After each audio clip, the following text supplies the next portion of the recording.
So you want to live in Philadelphia. Today we're going to take a look at the pros and cons of Philadelphia and the surrounding suburbs and see what we can do to help you make an informed decision about life here in the Philadelphia area. My name's Neil, and this is called Living in Philadelphia Suburbs. So whether you're thinking of moving in 9 days, 90 days, 9 months, give me a call, shoot me a text, send me an email. I want to help you make that smooth move. If you stick with me to the end, I'm going to talk to you about my most valuable and prized possession. Something different, I hope, and unique that you'll find interesting.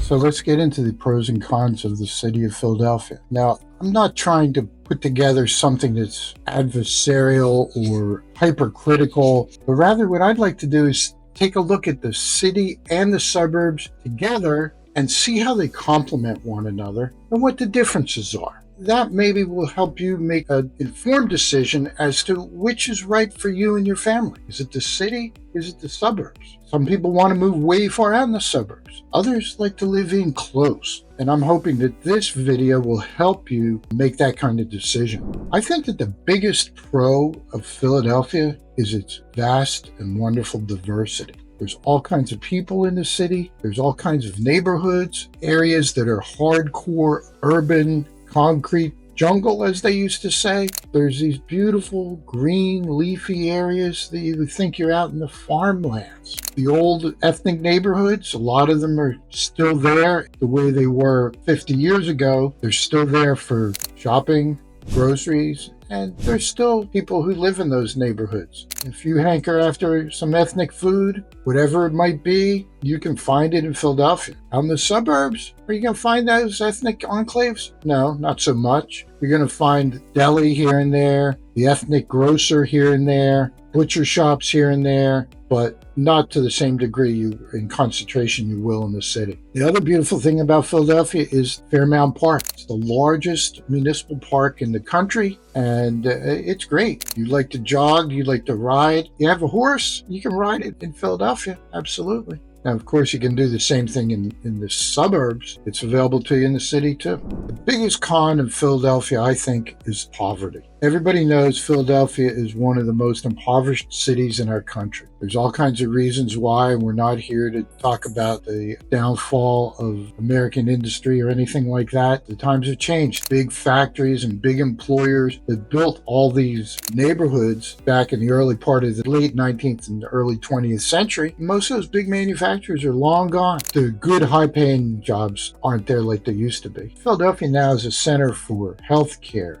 and for education particularly. So if you're in those fields, there's great, vast opportunities. Part of the problem with poverty comes poor schools. People in poverty tend to be more focused on getting some bread to put in their mouths than they are worried about education and things that are more longer term. Philadelphia gets a rap, whether good or bad, for having terrible public schools. But there are some great public schools. It's just they're not easy to get into. In the suburbs, Philadelphia is surrounded by great public school districts. All you have to do is live in the school district and sign your kids up. Big difference. But now Philly has great charter schools, parochial schools, private schools. They're all there in Philadelphia, and some of them are the finest in the country. It's not a wasteland of education, at least at elementary and secondary level. It's just going to take a little bit more work to find what you're looking for.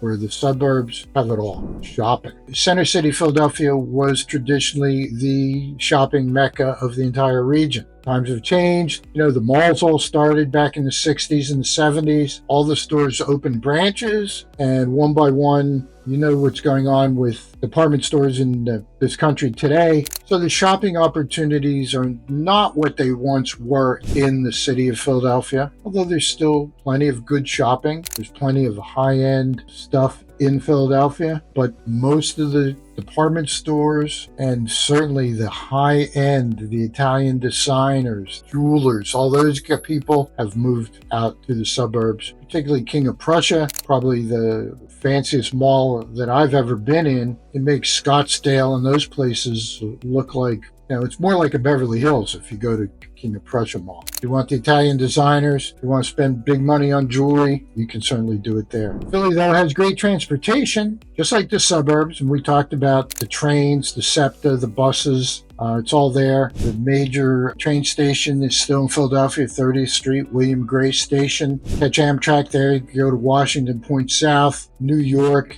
and Boston points north. You want to go to Chicago, you can do it right from Philadelphia. You can also catch the train in the suburbs, though, to all those places. But the big station is still 30th Street. Your access to all the roads is still there. Philadelphia has two major suspension bridges, the Walt Whitman Bridge coming out of South Philadelphia, which was built in the 50s, and the Benjamin Franklin Bridge, which comes right out of Center City, Philadelphia, going over to New Jersey from 1926. Takes you over to Jersey, you jump on the New Jersey Turnpike, you can drive wherever you want, head west out to Schuylkill, go up 95, catch the Pennsylvania Turnpike that way, northwest, east, and south in your own car. The beauty of the SEPTA region, again, is if you're 65 or older, you get your senior card and you can ride for free. Food and entertainment. We talked about all those old-time ethnic neighborhoods in Philly, all kinds of great restaurants in Philadelphia, a lot of James Beard Award winners. They're in the city, one after another after another. You want great food with great selection? The city has it over the suburbs. Now, in the suburbs, are there some good restaurants? Absolutely. Are there some good ethnic restaurants? Absolutely. But not in the concentrations or the diversity that you're going to find in the city. Professional sports, go into the city. Although the soccer is down in Chester, and you're going to have to drive to that, Philadelphia Union. Festivals, street fairs, we have them in the suburbs, we have them in the city. Are there more in the city? I think probably, yeah. They do a lot of things on Penn's Landing down along the river. It's a great location, outdoors, right on the river. What could be better? They complement one another, I still say. Not one's better than the other. But if you do go to the sports, you're going to have to pay to park. One of the interesting things about the city of Philadelphia is you pay in the garage, something like $30. Philadelphia has the highest parking rates in the country after New York. It's all about taxes and about real estate zoning. We don't have time to get into it, but you pay to park. If you park on the street, feed the meter. Of course, it's all electronic now, and there's an app, Meter Up. You can pay through the app. What I like about Philly is that if you don't use all the time allotted that you just paid for, you hit End Park, and they refund your money. Who ever heard of such a thing? They don't do that in the suburbs. You pay $2 to park on the meter in Ardmore. They don't refund any of your money. Pay the meters. Because tickets are $26, up to $51 just for overtime at the meter. You park in a bus zone, it's $101. You park in a handicap spot, I think it's $400. You don't want to do that. They have the Philadelphia Parking Authority. It's a quasi-governmental organization. The meter people are out, and their job is to give you a ticket. Don't help them. So let's talk about taxes. Philadelphia has relatively low property taxes. But part of the problem in Philly, I think because of the poverty, is the uncollected taxes. Last report from 2023, the city reported that they have $169.6 million of uncollected property taxes. As a comparison, White Marsh, which collects $3.86 million a year in property taxes just for the township operation, has a delinquency of $50,000. And in Philly, out of that $169 million that they're owed, most of it's less than $5,000. So ask yourself, somebody who can't pay current on their $1,000 a year property taxes, how are they going to pay up on their $5,000 delinquency? It's a big problem for the city. And they know it, and they're working on it. They're trying a lot of different things. Hopefully they'll catch up. The other thing in the city, there's a wage tax. It's approximately 3.5%. So if you live in the city, that's what you're going to pay. There's an income tax. In the suburbs, where they have a wage tax, it's basically about 1%. The difference is the schools. In the suburbs, you pay higher property taxes, but you have great schools in most cases. In the city, you're paying low property taxes, you're paying a high wage tax, and your school choices are mostly limited by your pocketbook. So, that's a choice that if you have a young family, you have to decide for yourself. But let's talk about culture. Pop club music, comedy clubs, venues like that, city has it hands down over the suburbs. But there's some great venues in the suburbs. Ardmore Music Hall,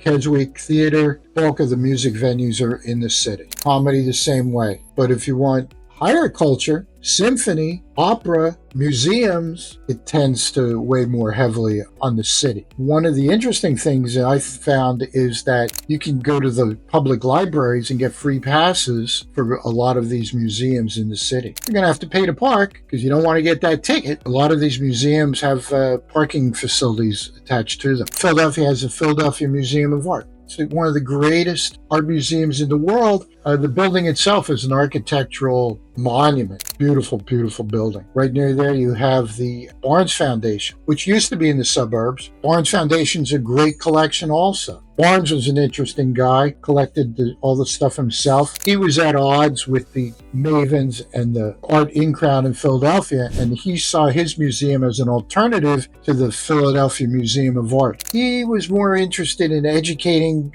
people about art who maybe weren't the shishi kind of people who were involved in things like Philadelphia Museum of Art. This is 100 years ago. His collection's great, though. Impressions, Matisse, Gauguin, Renoir, terrific. Ben Franklin Parkway is the Rodin Museum. We also have the Benjamin Franklin Museum, which tends to be more of a science, industry, technology museum. Kids love it. Wonderful place. And then we have the Academy of Natural Sciences, which when we were little, we called the Dinosaur Museum. And then there's all the historical museums, the Liberty Bell, the Constitution Center, the African American History Museum, on and on. It's all here in Philadelphia. Are there interesting museums out in the suburbs? Absolutely, but not in the concentration and super high quality that we have in the city. I promised you I would talk to you about my prized possession. I have two, actually. They're my most valuable and prized possession. This is my William Jeans Memorial Library card, and I also have a free Library of Philadelphia card. Free Library of Philadelphia, anyone 13 and older who lives in Pennsylvania can get one, no charge. William Jeans, I think anybody who calls them up, goes online or walks in the door will get a library card, and then you'll be participating in the Montgomery County library system. I say my library card is my prized possession because it's my key to the world. It's my way to stay informed. It's my way to better myself. And it's a route to entertainment. And it's all free. All you have to do is go to the library and get your book. What could be better than that? There you have it. I hope you can feel my love of Philadelphia and the suburbs. And then when you're ready to make a move, you shoot me a text, send me an email, give me a call. Whether it's 9 days, 9 months, 90 days, whatever it is, we're here to help you make a smooth move. Thanks for watching. See you again soon.